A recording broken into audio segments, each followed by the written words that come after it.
In this video, we'll be making some general settings and password changes on our firewall. To do that, let's go to the Device tab. And here on the main page, you will see General Settings. Let's first go there by clicking on this little gear here.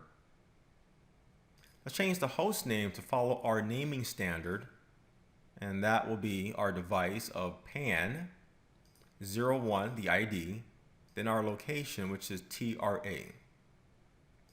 For the domain, let's input routehub.local. It could be any domain that you want for your environment.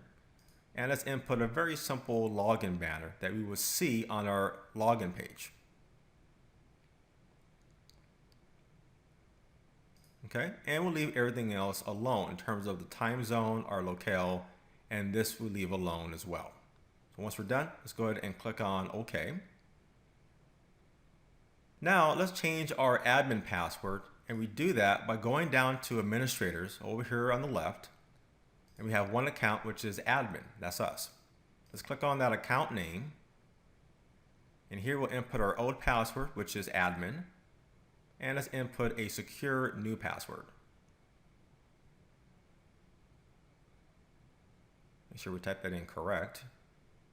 Let's confirm it, and let's click on OK to change that new admin password. Once we're done, let's go ahead and commit the changes to our running configuration.